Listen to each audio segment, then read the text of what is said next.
You guys know the saying, if it's not one thing, it's another. Now we find out that AI is not what we think it is. You guys will witness Casey, the car guy, systematically break down AI, and we'll expose AI for what it is, and it's not a good thing. Let's go ahead and watch Casey break it down for us.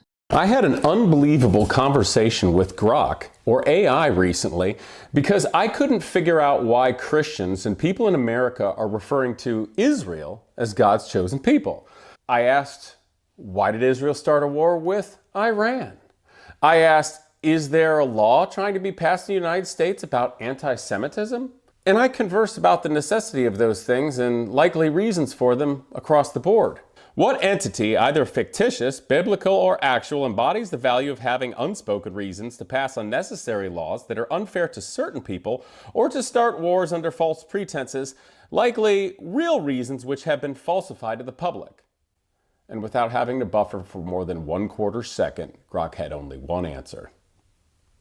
Satan.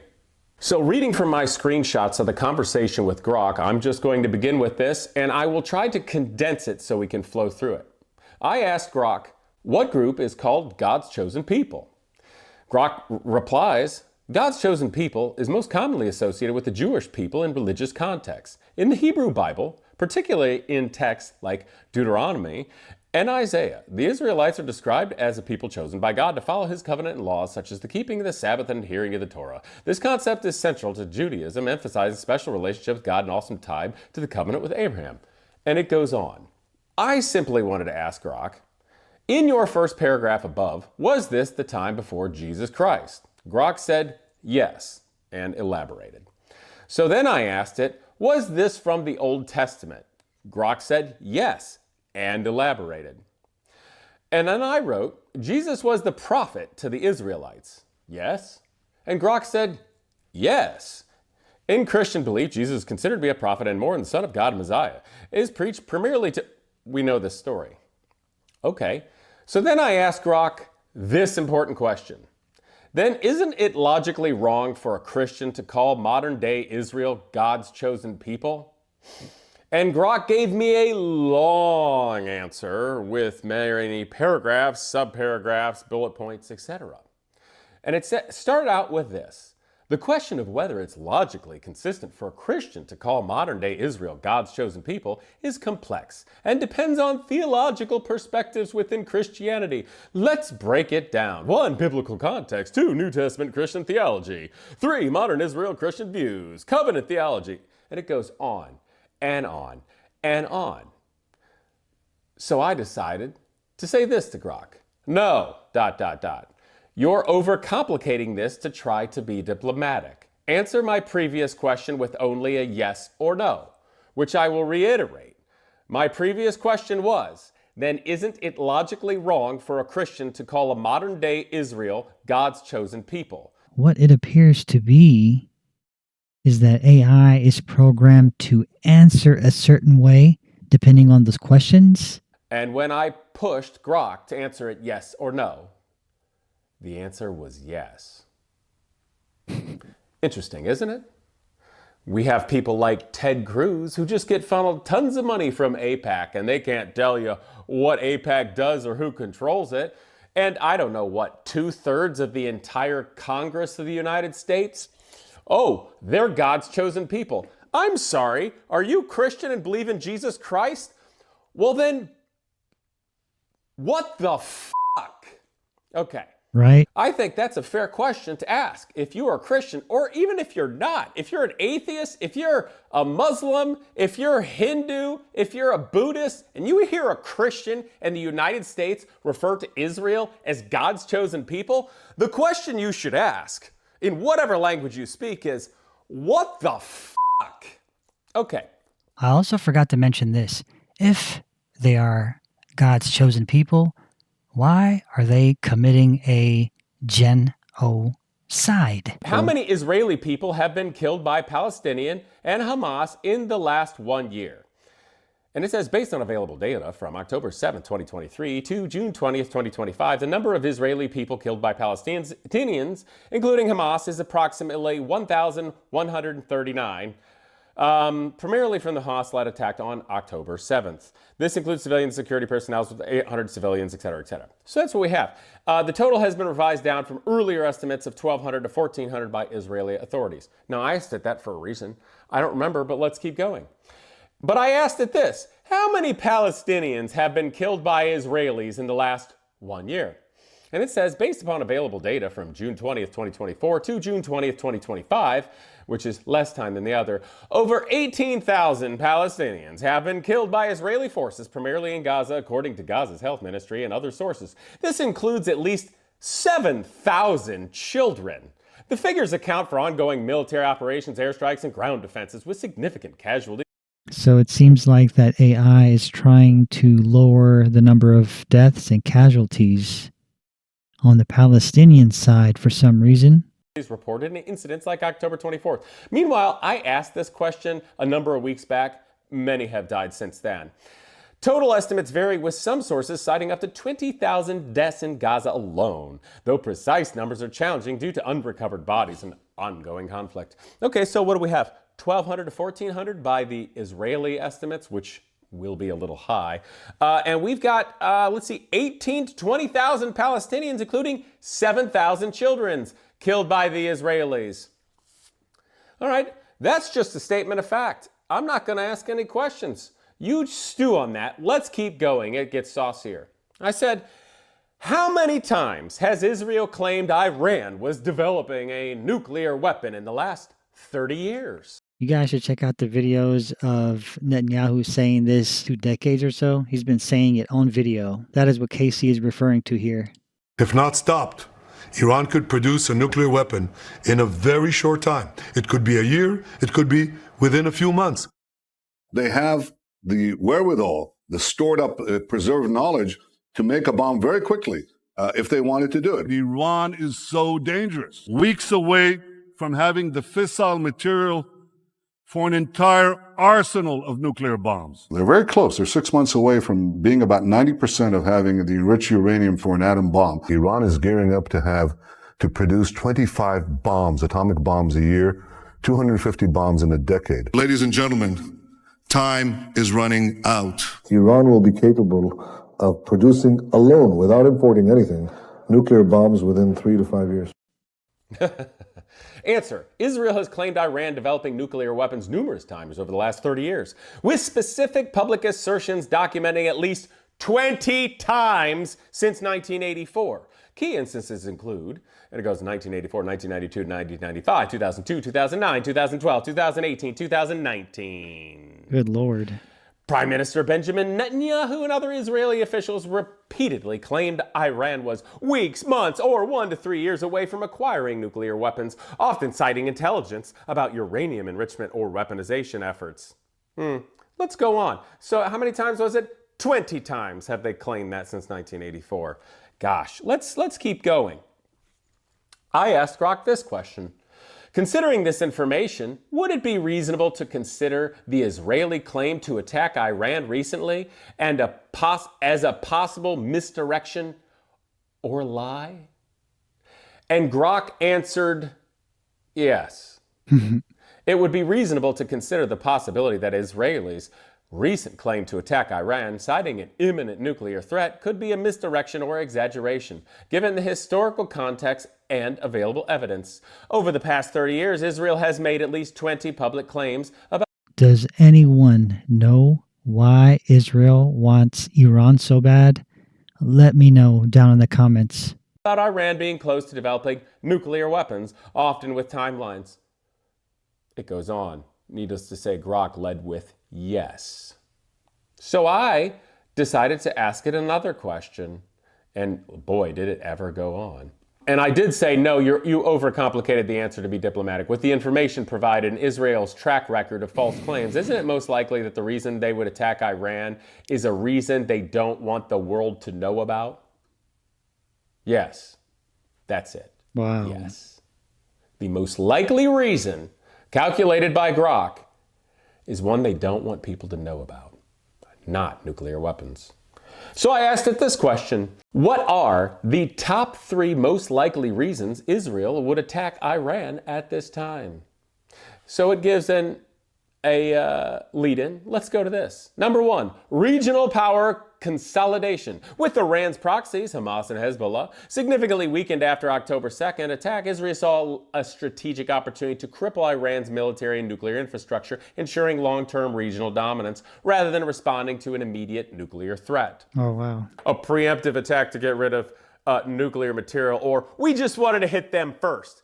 I'm guessing because Israel has, 90 nuclear weapons and are the only country in the entirety of the Middle East with nuclear weapons. You can just say you can attack for whatever reason you want, right?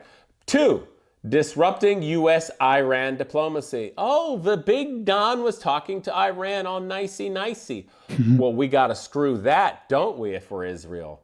The attack coincided with the U.S.-Iran nuclear talks, which Israel opposes. This gave me a very good idea to ask AI which countries have nuclear weapons. US, Russia, China, France, UK, non-NPT nuclear states. Develop weapons outside the treaty. India, Pakistan, North Korea. I don't know why Israel does not care about India or even Pakistan having it, but cares about Iran. This is actually kind of suspected / undeclared nuclear state. Israel has never officially confirmed or denied having nuclear weapons, but it is widely believed to possess them. So I don't understand why this nation here doesn't care about any of these other nations having nuclear weapons. Let me know why you think this is happening on here. And it's kind of strange how AI decides to put Israel over here. 3, domestic political diversion. Facing domestic criticism and potential ICC scrutiny over Gaza, the genocide, Prime Minister Netanyahu may have used the attack to rally national support and shift focus from internal and international pressures, leveraging Iran as a unifying external threat without admitting political motivations. Which is interesting. Before I move on, I have to tell you this. I vividly remember, I don't know, a year or two ago, there was a Free Palestine sticker on the drive-thru of Dunkin' Donuts. And I got out of my car to peel it off because I'm thinking, what are these crazy libs doing? Like, Israel is our ally. Since that time, I have noticed things to the point where I think Israel is funding half or more of all the pro-Palestine protests in the United States to garner sympathy, to put in stronger laws and push back and get more support. Now, there's a phrase for what that is called doing.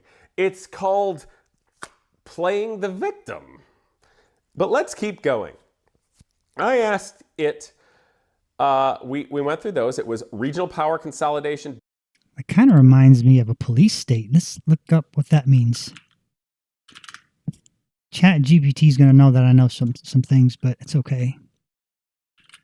Is a police state.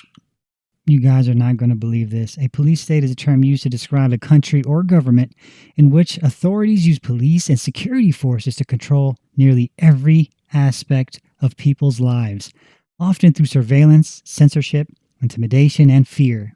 In a police state, 1, citizens are constantly monitored through cameras, online tracking, and informants. Freedom of speech, press, and assembly are restricted. The police or secret services have broad powers. They can arrest, detain, or punish people without fair trial. The rule of law is weak, and the government often acts above the law. And of course, people may be afraid to criticize the government and its leaders. Examples: Nazi Germany, Soviet Union under Stalin, and more recently, some nations accused of authoritarian surveillance and repression. I'm sure some of you guys can name some nations in the comments. And it's telling you, in short, that a police state is where fear and control replace freedom and justice. All right, let's go ahead. Let's continue. Disrupting U.S.-Iran diplomacy, and the third one was domestic political diversion. If we go on, I asked this question to Grok. Has a bill been proposed in the U.S. making it illegal to criticize Israel? Answer: yes.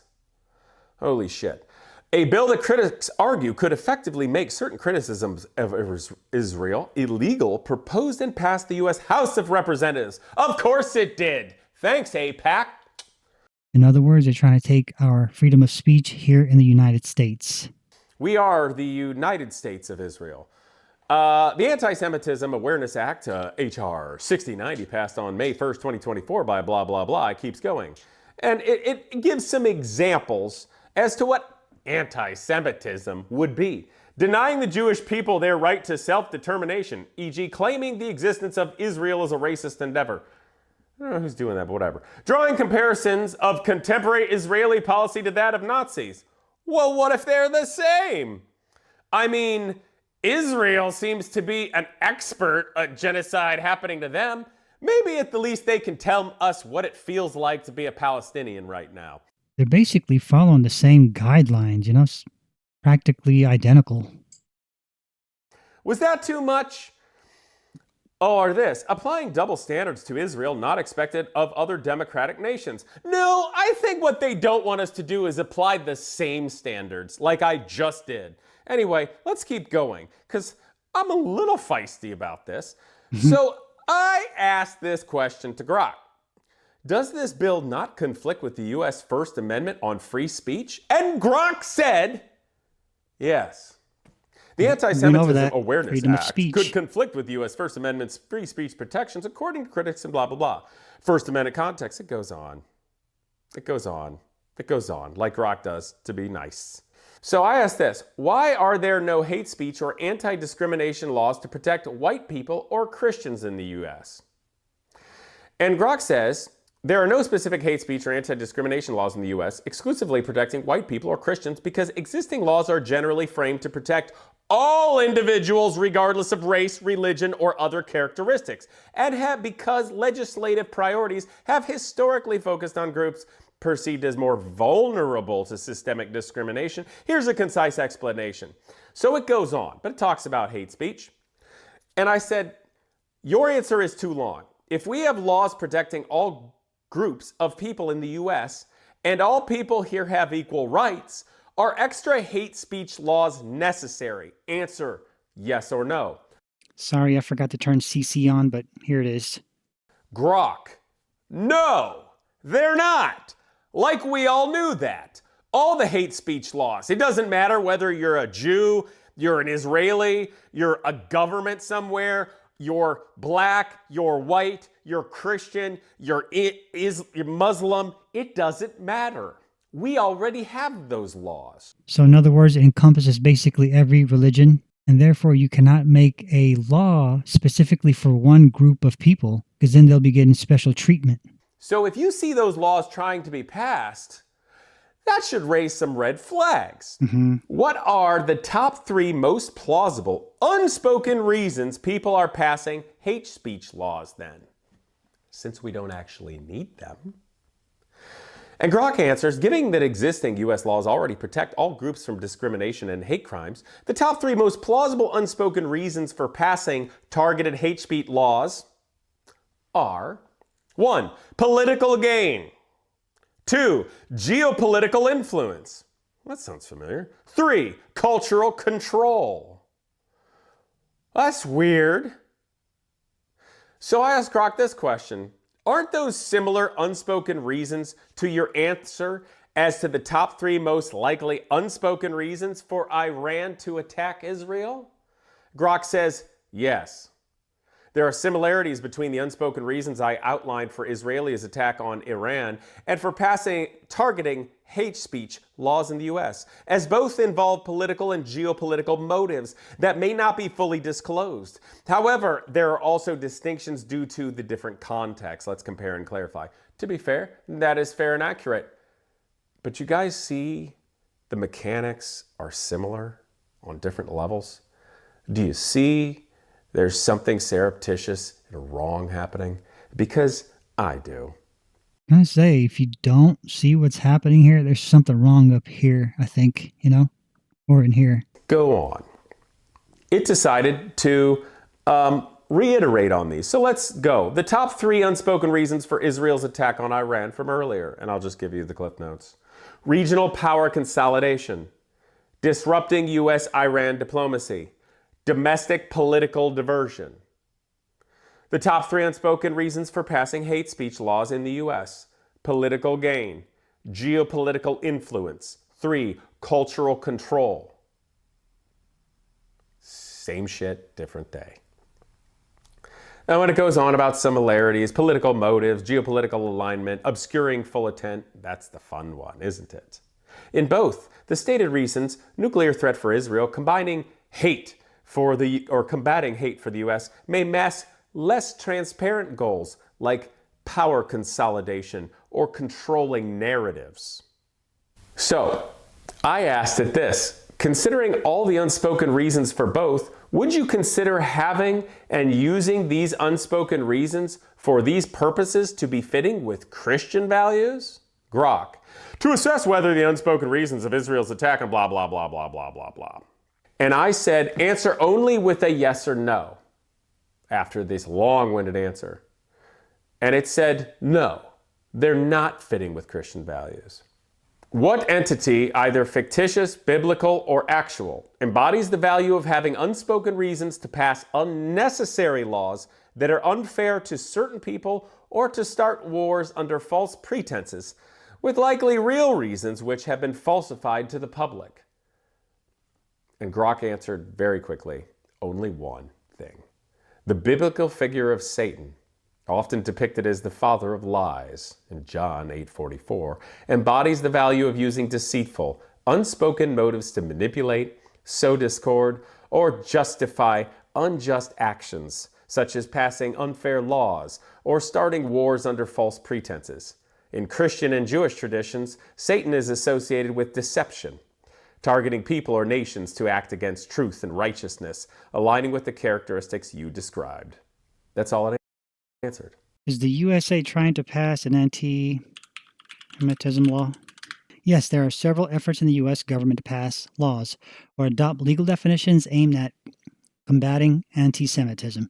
Some are already enacted or signed into law, others are in progress, and many spark debate about how to balance combating hate with free speech.